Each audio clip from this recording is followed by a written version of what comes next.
আমার প্রিয় শিক্ষার্থীদের কাছ থেকে কমন কিছু প্রশ্ন, কি লিখব, কিভাবে লিখব, লিখতে পারি না, কিসের পর কি আসবে তা জানি না, ভোকাবুলারি কিভাবে বিল্ড আপ করা যায়, একই সাথে ইংরেজির বেসিক লেভেল থেকে ইংরেজি লেখা পড়া বা খুঁটিনাটি বিষয় সম্পর্কে কিভাবে জানা যায়। আজকে আমরা এই প্রশ্নগুলোর সব উত্তর পাবো এই প্র্যাকটিক্যাল একটি ক্লাসের মাধ্যমে। এই জন্য নিয়েছি দ্য গার্ডিয়ান পত্রিকা এবং এখান থেকে নিয়েছি গুরুত্বপূর্ণ একটি এডিটোরিয়ালস যা বাংলাদেশের প্রেক্ষাপটে লেখা। আমরা জানি দ্য গার্ডিয়ান যুক্তরাজ্য ভিত্তিক একটি সংবাদ মাধ্যম, অনেক নাম করা, এবং তারা বাংলাদেশের প্রেক্ষাপটে অর্থাৎ বাংলাদেশের এই টাইগার উইডো অর্থাৎ বাঘ বিধবা এই সম্পর্কিত এবং তাদের যেই বঞ্চিত হওয়ার গল্প এই সম্পর্কিত একটি তথ্যচিত্র এখানে তুলে ধরেছে।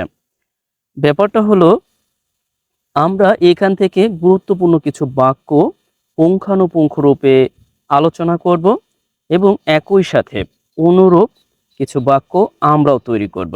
অর্থাৎ এইখানে এই দ্য গার্ডিয়ান কিভাবে লিখেছে, তাদের ভোকাবুলারি কি, তাদের সেন্টেন্স মেকিং স্ট্রাকচার কি, সেই সম্পর্কে অবগত হব, একই সাথে আমরাও লিখব এবং এভাবে আমাদের এই উপরিক্ত সমস্ত প্রশ্নের উত্তর পেয়ে যাব অটোমেটিক। ওকে, তাহলে আমরা আমাদের মূল আলোচনা অর্থাৎ হেডিংটা পড়া শুরু করতে পারি। হাজব্যান্ড এটার্স অর্থাৎ স্বামী ভক্ষকেরা। অর্থাৎ এইখানে এই শব্দটা বহুল ব্যবহৃত না, প্রয়োজনে, অর্থাৎ আমরা পড়লেই বুঝতে পারবো কি জন্য এটা ব্যবহার করা হয়েছে। হাজব্যান্ড এটার্স অর্থাৎ স্বামী ভক্ষকরা বা ভক্ষকেরা। দ্য ডাবল লস অর্থাৎ দ্বিগুণ ক্ষতি। অফ বাংলাদেশের অস্ট্রেসাইজড টাইগার উইডো অর্থাৎ বাংলাদেশের বঞ্চিত বাঘ বিধবাদের দ্বিগুণ ক্ষতি। ওকে, এখন আমরা একটু ভোকাবুলারি বিল্ড আপ করি, অর্থাৎ ভোকাবুলারিটা একটু দেখে নেই। এখানে প্রথমে দেখলাম যে হাজব্যান্ড ইটার্স, এখানে ইট এর সাথে ইয়ার যোগ করে নাউন করা হয়েছে অর্থাৎ ব্যক্তি বোঝাচ্ছে, ব্যক্তিদের বোঝাচ্ছে। এরপরে ডাবল লস অর্থাৎ দ্বিগুণ ক্ষতি, আমরা বুঝতে পেরেছি। এখান থেকে নতুন যেই শব্দ দুটো আমরা সবাই মোটামুটি সম্মুখীন হয়েছে তা হলো অস্ট্রেসাইজড। ওকে, অস্ট্রেসাইজড এর অর্থটা হচ্ছে বঞ্চিত। আমরা একটু দেখি এর অর্থটা কি, বঞ্চিত। আর টাইগার উইডো অর্থাৎ যে নারীদের, বিশেষ করে স্বামীরা বাঘের আক্রমণে মারা গিয়েছে বা হারিয়ে গিয়েছে সুন্দরবনে গিয়ে, অর্থাৎ বাঘে খেয়ে ফেলেছে, তাদেরকে বলা হয়েছে টাইগার উইডো অর্থাৎ এই বাঘ বিধবা। যদিও এই শব্দটি বহুল ব্যবহৃত না বা আমরা সচরাচর পাই না, কিন্তু এগুলো এইটাই ঠিক সুন্দরবন এলাকায় বা সাহিত্যে এটাই পরিচিত যে টাইগার উইডো অর্থাৎ বাঘ বিধবা। ওকে, এখান থেকে আমরা এই ডাবল লস, এরপরে হচ্ছে অস্ট্রেসাইজড এবং টাইগার উইডো এবং বাংলাদেশ, এই শব্দগুলোর সাহায্যে আমরা আরো একটি সেন্টেন্স মেক করব। অর্থাৎ আমি আপনাদের বলেছিলাম যে আমরা কিভাবে ওই পূর্ববর্তী প্রশ্নগুলোর উত্তর পেতে পারি, তাই মূল ব্যাপার। ওকে, আমরা প্রথমে লিখি, অর্থাৎ প্রথমে আমরা লিখতে পারি কি, এই টাইগার উইডো। ওকে, টাইগার উইডো বলতে আমরা বুঝেছি কি, আমি আগে দেখাই তারপরে আমরা বুঝতে পারবো। ওকে, টাইগার উইডো অর্থাৎ বাঘ বিধবা। ওকে, উইডো বাঘ বিধবা পাইলাম। এখন আমরা কি লিখবো, এই বাঘ বিধবা, আমরা এই কথাটাকে আবার লিখতেছি। অর্থাৎ আমরা যে কতভাবে বাংলায় কিন্তু এই কথাটা অনেকভাবে বলতে পারবো, একইভাবে ইংরেজিতেও আমরা অনেকভাবে লিখবো, সমস্যা নাই তো। ওকে, টাইগার উইডো অফ বাংলাদেশ। ওকে, কেউ যদি প্রশ্ন করেন কিভাবে হলো, দেখুন এই যে এই জায়গায় আমরা লক্ষ্য করি এখানে যে অ্যাপোস্ট্রফি দিয়ে বলা আছে, এইখানে এই র এর কাজটি করেছে, অর্থাৎ এই র এর কাজটি। আবারও এই বাংলাদেশের পূর্বে প্রিপোজিশন অফ ব্যবহার করেও আমরা এই র এর কাজটি করেছি, অর্থাৎ এই ব্যবহারটা আর এই ব্যবহারটা প্রায় একই। ওকে, প্রায় একই। ওকে, তার মানে আমরা টাইগার উইডো অফ বাংলাদেশ ব্যবহার করতে পারি। ওকে, এরপরে কি, তারা কি বঞ্চিত, তাহলে বঞ্চিত এর ইংরেজিটা আমরা এখন আবার লিখে ফেলবো। দেখুন, কিছুটা স্থির হয়ে শুনুন, দেখুন, বুঝুন, আলটিমেটলি আপনি বুঝতে পারবেন যে আসলে কি। ওকে, অস্ট্রেসাইজড আমরা দিলাম ওকে অস্ট্রেসাইজ, আমরা এই যে ইয়া দিব ব্রিটিশ ইংলিশ এস দিব, আর জেড সাধারণত আমেরিকান ইংলিশে লেখা হয়, এই যে অস্ট্রেসাইজড। ওকে, এখন আমরা একটা ভার বসিয়ে দিই, আর অস্ট্রেসাইজ অর্থাৎ বঞ্চিত। বাঘ বিধবা অর্থাৎ বাংলাদেশের বাঘ বিধবারা, এর অর্থটা হচ্ছে বাংলাদেশের বাঘ বিধবারা বঞ্চিত। এখন আমাদের কাজ হবে এই বঞ্চিত এর অল্টারনেটিভ অর্থাৎ কোনো সিনোনিমাস আছে কিনা। আমরা যখনই পড়তে যাব কোনো লেখা তখনই খুব স্বল্প পড়ব, কিন্তু এই শব্দটার সিনোনিমাস ফর্ম আছে কিনা, বঞ্চিত অথবা একঘরে বা একা রাখা এরকম কিছু একটা। তাহলে আমরা এখানে কি সিনোনিমাস শব্দ লিখতে পারি, যেমন আমরা জানি যে ডিপ্রাইভড অফ অর্থাৎ বঞ্চিত। আশা করি বুঝতে পেরেছেন। তাহলে আমরা যখন এই শব্দটার ব্যবহার করতে গিয়েছি, অর্থাৎ তখন আমরা প্রয়োজনের খাতিরেই সার্চ দিয়ে এই ডিপ্রাইভড অফ শব্দটা এনেছি, অর্থাৎ এই ডিপ্রাইভড অফ আবার অ্যাপ্রোপ্রিয়েট প্রিপোজিশন। ওকে, অর্থাৎ এই পর্যন্ত পাইলাম। এখন আমার কথা হলো তারা তো ডাবল ক্ষতির সম্মুখীন। আমরা কিন্তু এইভাবে বলতে পারি, যারা এখানে যেহেতু হেডিং আছে এজন্য অনেক কিছু উজ্জ্ব আছে, প্লিজ টেক ইট ইজিলি, উজ্জ্ব আছে, কিন্তু আমরা একেবারে ফুল বাক্যই লিখব। ওকে, আমরা এই পর্যন্ত লিখলাম শুধুমাত্র কি এই শব্দটি ব্যবহার করে, এরপরে এই দুইটি শব্দ একত্রিত ব্যবহার করে অ্যাজ এ সাবজেক্ট হিসেবে, এরপরে নতুন একটি শব্দ সংযোজন করলাম অ্যাজ এ সিনোনিমাস অর্থাৎ ভোকাবুলারি জানার খাতিরে। ওকে, এখন আমরা চাইলে এই বাক্যটিকে আরো অনেকভাবে লিখতে পারি। যদি বলেন কিভাবে, তাহলে দেখুন আমরা যদি বলি, আমি আমার যে master class on free hand writing সেখানে আমরা বলেছিলাম, অর্থাৎ সেখানে আমরা বলেছিলাম এই যে যে অংশটা আছে না, এই সাবজেক্টের ব্যবহার করেছি। এখন এই সাবজেক্ট সম্পর্কে বা নাউন ফ্রেজ সম্পর্কে কি করতে পারি, আমরা অতিরিক্ত তথ্য প্রদান করতে পারি। কিভাবে, তা হলো একটি ক্লোজ মার্কার ব্যবহার করে। এখন যদি কেউ বলেন ক্লোজ মার্কারের ব্যবহার, দেখুন সরি ক্লোজ মার্কার বলতে রিলেটিভ প্রোনাউন।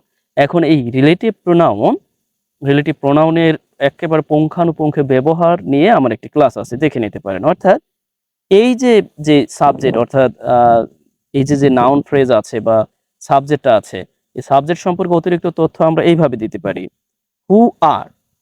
ওকে, হু আর এখানে দেওয়াই আছে, অস্ট্রেসাইজড অথবা ডিপ্রাইভড অফ, এরপর আমরা একটা কমা দিয়ে দেব। এরপর আমরা দিয়ে দেব কি, তারা কি ডাবল ক্ষতির সম্মুখীন। আমরা এই দিতে পারি এইভাবে যে ফেস কি double loss, face double loss. অথবা আমরা এই বাক্যটিকে এইভাবে লিখতে পারি, সাফার ফ্রম ডাবল লস। আমরা এখানে আর্টিকেলটা দিয়ে দেব যেহেতু নির্দিষ্ট করে বুঝিয়েছে। ওকে ওকে, এখন অনেকেই বলতে পারেন বা বিব্রত ফিল করতে পারেন এই জন্য যে কেন এত বড় করে লিখতে যাব বা কেন লিখবো। দেখুন, আপনি যে আমাকে প্রশ্ন করেছিলেন কি লিখব, ওকে, অর্থাৎ আপনার সামনে যে বাক্যই আপনি পেয়েছেন ওই বাক্যটিকে আবার লিখুন, পেয়েছেন কিনা। এরপর আরেকটি প্রশ্নের উত্তর হচ্ছে কিভাবে লিখব। আপনি একটি কথাকে বাংলায় যতভাবে বলতে পারেন ইংরেজিতেও ততভাবেই লিখতে পারেন। ওকে, আপনি বলেছেন যে কিসের পর কি আসবে তা জানি না। ওকে, এখন আমার প্রশ্নটা হচ্ছে, আমরা প্রথমে লিখলাম যে বাংলাদেশের বাঘ বিধবা, এরপরে আমরা সহজেই আমরা বুঝতে পারি যে তারা কি বঞ্চিত, আবারও আমরা বুঝতে পারি তারা কি ডাবল ক্ষতির সম্মুখীন। তার মানে আপনি যদি বাংলায় সিকোয়েন্স ঠিক রাখতে পারেন, অর্থাৎ বাংলায় যদি বলতে পারেন একটা বাক্যকে, ইংরেজিতেও নির্ঘাত বলতে পারবেন। কারণ আপনি বাংলায় যদি ইনফরমেশন কালেক্ট করতে পারেন ইংরেজিতেও পারবেন। এই জন্য আপনাকে কি করতে হবে, কিছু ভোকাবুলারি জানতে হবে। আর ভোকাবুলারিটা কখন আমরা জানছি, এই যে অর্থাৎ অস্ট্রেসাইজ অর্থ আমরা জানলাম কি ডিপ্রাইভড বঞ্চিত বা একঘরে। আবারও আমরা আমাদের প্রয়োজনে সম্মুখীন এই যে ফেস সম্পর্কে জানলাম।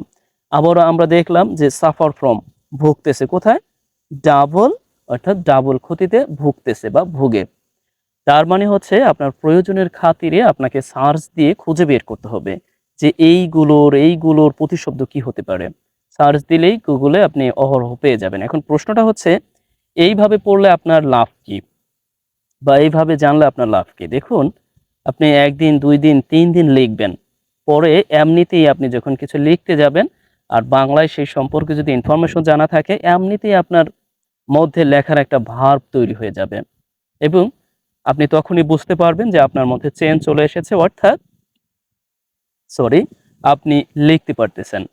আশা করি বুঝতে পেরেছেন আমার কথা।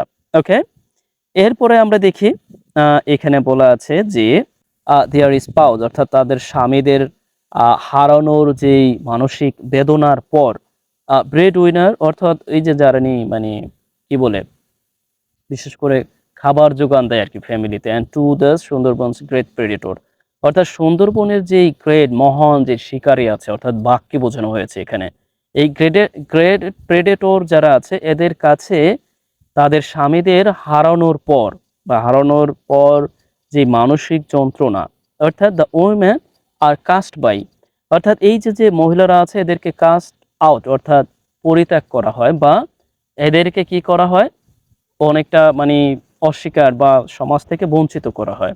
Caste out cast out by their superstitious communities, অর্থাৎ এই যে কুসংস্কারশূন্য যে সম্প্রদায় আছে তাদের দ্বারা এই যে ওমান যারা আছে, অর্থাৎ তাদেরকে যারা নিয়ে বাঘ বিধবা, এদেরকে কি করা হয়, বঞ্চিত করা হয়। ওকে, আমরা এখান থেকে নতুন যে শব্দ বা নতুন যে ভোকাবুলারি বলতে পারি কাস্ট আউট, এটাকে অবশ্যই আমরা শিখে ফেলবো, মুখস্থ করে ফেলবো। Cast out, cast out, cast out. Okay, অর্থাৎ বঞ্চিত করা বা তাদেরকে আলাদা করে রাখা। ওকে, এরপর আমরা আরেকটি শিখে নিব যে ট্রমা, অর্থাৎ মানসিক বেদনা বা অন্তর্ঘাত, মানসিক বেদনা বা এটা মানসিক রোগ, ট্রমা, এটাকে আমরা মুখস্থ করে ফেলবো। মানসিক রোগ অ্যান্ড স্পাউস অর্থ হচ্ছে স্বামী বা স্ত্রী উভয়কে বোঝাচ্ছে। ওকে, এখানে স্বামীকে বোঝাচ্ছে।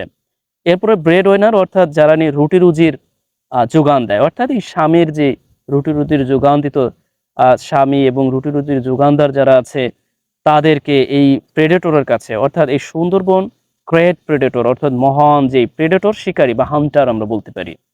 অর্থাৎ এখান থেকে যদি আমাদের কোনো নতুন শব্দ অর্থাৎ আমরা পেয়ে থাকি, যেমন ধরে নেন আমরা নতুন শব্দ হিসেবে পেলাম ব্রেড উইনার, আবার নতুন শব্দ হিসেবে পেয়েছি যে গ্রেট প্রেডেটর, আমরা সাথে সাথে মুখস্থ করে ফেলবো এবং মুখস্থ করে ফেলে এইগুলো দিয়ে আবার বাক্য তৈরি করব।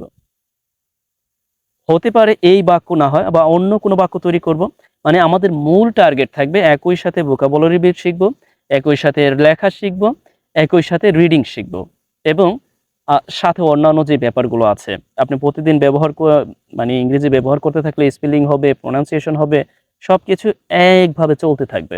ওকে, এরপরে আমরা যদি দেখি যে এই শব্দটি আছে সুপারস্টিশাস, অর্থাৎ কুসংস্কারশূন্য, অর্থাৎ যেখানে সেই মানে কি বলে, অর্থাৎ এই যে যারা নিয়ে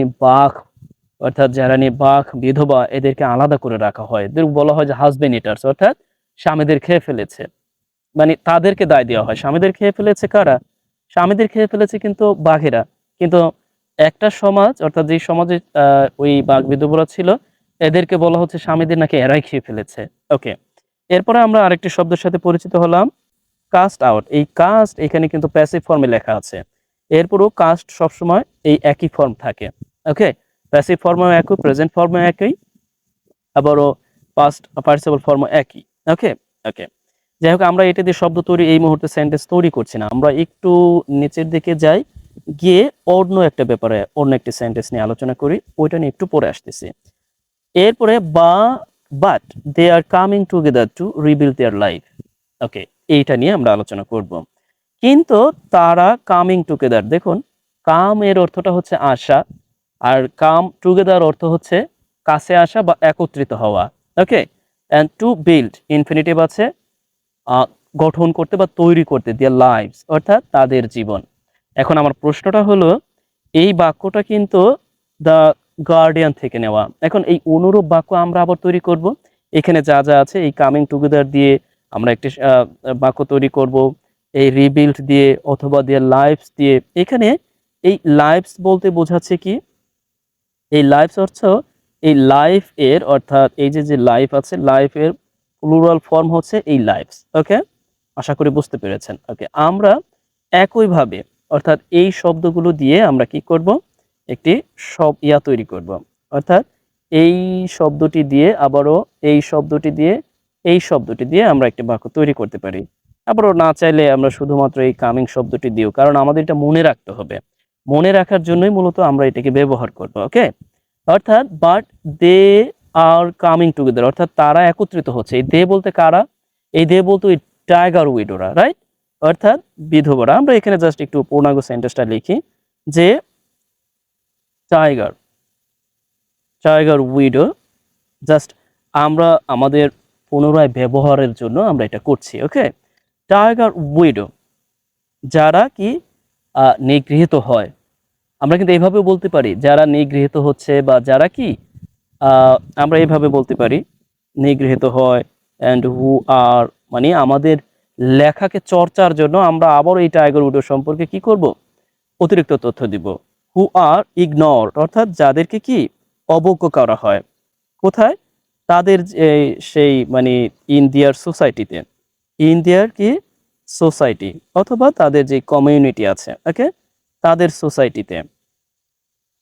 এই পর্যন্ত কিন্তু অতিরিক্ত তথ্য দিলাম, অর্থাৎ আমরা ক্লোজ এই যে রিলেটিভ প্রোনাউন ইউজ করে আমরা কি অতিরিক্ত তথ্য প্রদান করলাম এই টাইগার উইডো সম্পর্কে, কারণ আমরা এখানে লেখা শিখতেছি কিন্তু। ওকে, আর কিভাবে এই সাবজেক্ট সম্পর্কে অতিরিক্ত তথ্য দিতে হয় সেই সম্পর্কে আমার ক্লাস দেওয়া আছে অলরেডি।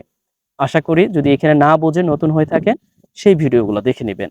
ওকে, এরপরে আমরা লিখতে পারি কি একেবারে সাধারণত এই ভার্ব, আমরা ভার্ব আনতে পারি আর কি কামিং টুগেদার। তার মানে আমরা কামিং টুগেদার একটাই ব্যবহার করব এই জন্য যে যেহেতু কামিং টুগেদার ধরে নিলাম আমাদের কাছে নতুন শব্দ, আমরা আবারও ব্যবহার করলাম একত্রিত হওয়া। অথবা এই কামিং টুগেদার একত্রিত হওয়ার এর আমরা একটি সিনোনিমাস ওয়ার্ডও আনতে পারি। কিভাবে আনতে পারি?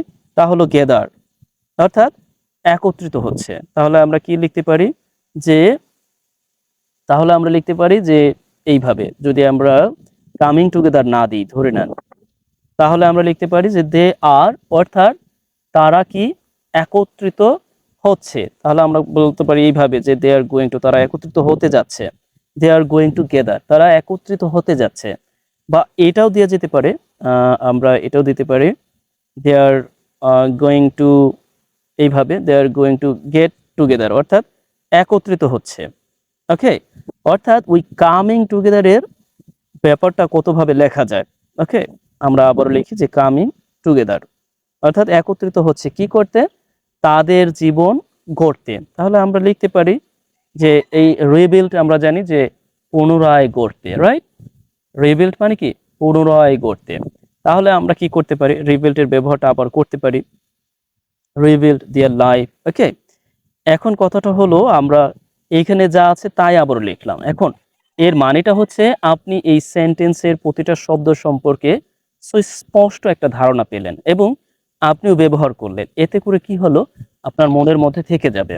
ওকে, অর্থাৎ রিবিল্ড দেয়ার লাইফ।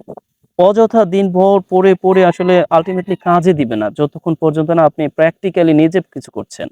ওকে, এরপরে আমরা আসি। এখন আমরা তো হুবহু লিখে ফেললাম, এখন চাইলে আমরা এই ব্যাপারটাকে, অর্থাৎ এই শব্দগুলি দিয়ে আমরা ভিন্ন একটা সিনারি চিন্তা করতে পারি। কিভাবে? যেমন ধরে নিলাম কি উই আর, আমরা কামিং টুগেদার, আমরা একত্রিত হচ্ছি। উই আর কামিং টুগেদার, একত্রিত হচ্ছে কি টু, এভাবে দিতে পারি টু অ্যাড্রেস, সমস্যা সমাধান করতে।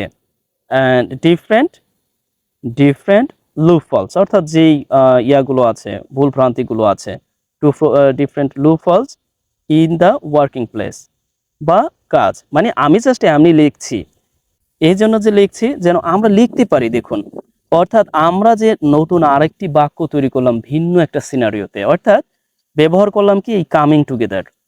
ওকে, ব্যবহার করলাম কি এই যে কামিং টুগেদারের ব্যবহারটা পরবর্তীতে লেখায়, অর্থাৎ পরবর্তী লেখায় যখন আমার প্রয়োজন হবে অনায়াসেই কিন্তু আমরা লিখতে পারবো যে কামিং টুগেদার, কামিং টুগেদার। আবার অনায়াসেই আমরা লিখতে পারবো কি এই বিলটাকে এখানে চাইলেও সংযুক্ত করে দিতে পারি। অর্থাৎ আমি আপনাদেরকে বলতে চাচ্ছি আমরা দুইভাবে ইংরেজি লেখায়, যেমন ইংরেজি লেখা লিখতে পারবো, পড়তে পারবো, বিভিন্ন টেন্স বা বিভিন্ন লেখার সিস্টেম সম্পর্কে অবগত হব, ওরা কিভাবে তৈরি করেছে সেই সম্পর্কে আমরা অবগত হতে পারবো।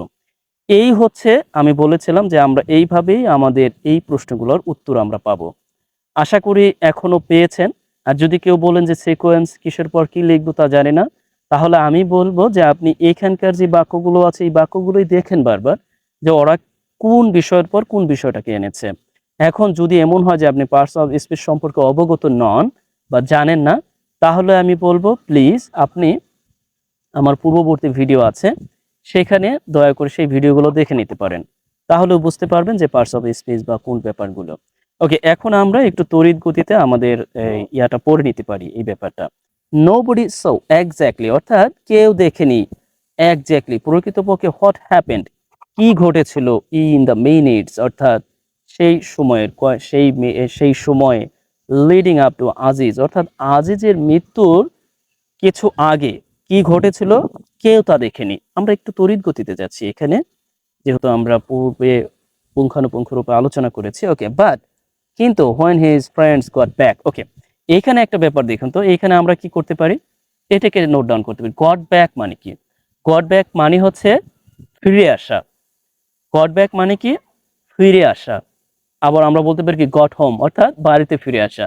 এই গেটের যে কত ব্যবহার তা মানে কি বলবো, অর্থাৎ গট ব্যাক ফিরে আসলো টু বোট, অর্থাৎ নৌকায় ফিরে আসলো। যখন তার বন্ধুরা নৌকায় ফিরে আসলো, ওয়ার ওয়ার, এই ওয়ার দ্বারা এই নৌকাকে বুঝিয়েছে, যেখানে দে হ্যাড লেফট হিম, অর্থাৎ তারা দেখলো, তারা কি করলো, দে হ্যাড লেফট হিম, তারা তাকে হারালো। অর্থাৎ ওই যে যে আজিজ আছে যিনি মারা গিয়েছে, অর্থাৎ একজন আজিজকে উদাহরণ হিসেবে আনা হয়েছে, সে অর্থাৎ তারা কি তাকে হারালো।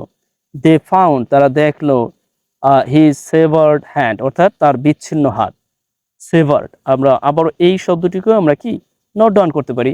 সেভার্ড অর্থাৎ বিচ্ছিন্ন, খণ্ড খণ্ড বা আলাদা আলাদা হাত। ইন দ্য ফিশিং নেট, জালের মধ্যে। হি ওয়াজ আনটাইং, অর্থাৎ সে খুলে যাচ্ছিল বা সে কি আলাদা হয়ে যাচ্ছিল। আশা করি আবারও আমরা একটু পড়ি, অর্থাৎ বাট কিন্তু when his friends got back to the boat, যখন তারা কি এই নৌকায় ফিরে গেল। ওকে, ওয়ার, যেখানে দে হ্যাড লেফট হিম, যারা তাকে হারিয়েছিল, অর্থাৎ যেখানে এই যে হিম বলতে ওই আজিজকে হারিয়েছিল। দে ফাউন্ড, অর্থাৎ দে বলতে এই বন্ধুরা, তারা দেখলো অনলি সেভার্ড হ্যান্ড, অর্থাৎ একমাত্র সেভার্ড, অনলি সেভার্ড অর্থাৎ খণ্ড বিখণ্ড বা একেবারে বিভক্ত হাত। ইন দ্য ফিশিং নেট, জালের মধ্যে। হি ওয়াজ আনটাইং, সে কি মানে আলাদা হচ্ছিল বা খুলে যাচ্ছিল, হয় না মানে হাত থেকে, দেহ থেকে হাত ছুটে যাওয়া বা এরকম। তার মানে আমরা এখান থেকে এই গট ব্যাক শব্দটা সম্পর্কে অবগত হব। আবারও আমরা এই সেভার্ড সম্পর্কে এখানে অবগত হব। অর্থাৎ আবার আনটাইং অর্থাৎ মানে আলাদা হওয়া, এরপরে ফিশিং নেট। ওকে, অর্থাৎ এই শব্দগুলো দিয়ে আমরাও কি একেবারে ভিন্নভাবে আমরা একটি সেন্টেন্স তৈরি করতে পারি। যেমন আপনি এই সিনারিওটা আপনার বন্ধুদের নিয়ে তৈরি করলেন, আপনার বন্ধুদের সাথে ঘটে গেছে এরকম কিছু একটা, এই গট ব্যাক শব্দটাকে ব্যবহার করলেন, অর্থাৎ গট ব্যাক শব্দটাকে ব্যবহার করলেন আপনার নিজস্ব একটা সিনারিওতে। এরপর আপনি সেখানে দেখানোর চেষ্টা করলেন গট ব্যাক দিয়ে একটি নৌকা অথবা কোনো জায়গা, আবারও সেখানে আবারও কি একটি অর্থাৎ একটি এই যে ক্লোজ মার্কার ব্যবহার করলেন। ওকে, এরপরে মানে অ্যাডভার্বিয়াল যে আছে, ইন্টারোগেটিভ আছে ব্যবহার করলেন। এরপরে এখানে এমন একটা সেন্টেন্স লিখলেন যে তারে আমরা রেখে এসেছিলাম, ওকে, বা তাকে আমরা হারিয়েছিলাম। কিন্তু আমরা আবার কমা দিয়ে লিখলেন। ওকে, কমা দেওয়ার কারণ কি, এখানে এক বা একাধিক সেন্টেন্স লেখা হয়েছে, এখানে একদম পূর্ণাঙ্গ একটি সেন্টেন্স লেখা, এখানেও পূর্ণাঙ্গ একটি সেন্টেন্স লেখা আছে। হি ওয়াজ টাইং, সে খুলে যাচ্ছিল, আলাদা হচ্ছিল। ওকে, হি ওয়াজ আনটাইং। ওকে, আশা করি বুঝতে পেরেছেন। তার মানে আমি বলতে চাচ্ছি এই সিনারিওটা আপনি ঠিক রাখবেন, এরপর আপনার মতো করে লিখুন, এখানকার এই শব্দগুলোকে ব্যবহার করুন। তার মানে আপনি চাইলেই প্রতিদিন মানে অসংখ্য ভোকাবুলারি পড়তে পারেন। যদি আপনি এগুলোর ব্যবহার করেন তাহলে মনে থাকবে, এছাড়া মনে থাকবে না। শুধু শুধু মুখস্থ করে কোনো লাভ নাই, কোনো লাভ নাই। ওকে, এরপর আরো আছে ভিডিওটা অনেক বড় হয়ে যাবে, এই জন্য আমি আর আলোচনা করছি না। ওকে, আপনাদের জন্য কাজ হচ্ছে এই যে যে গট ব্যাক শব্দটাকে ব্যবহার করে আপনি এমন একটা সিনারিও তৈরি করবেন যাতে এটার সাথে যায়, অথবা আপনি এই লেফট শব্দটাকে বা রেখে আসা বা হারিয়ে যাওয়া, ওকে, এটাকে ব্যবহার করতে পারেন। আমরা জানি এই লিভ এর পাস্ট পার্টিসিপল ফর্ম হচ্ছে এই লেফট, মানে রেখে যাওয়া, হারিয়ে যাওয়া, কাউকে হারিয়ে ফেলা। আবারও মরে যাওয়া অর্থ ওই লেফট ব্যবহার করা হচ্ছে। ওকে, সেভার্ড এই শব্দটাকে দিয়ে আপনি সেন্টেন্স মেক করতে পারেন।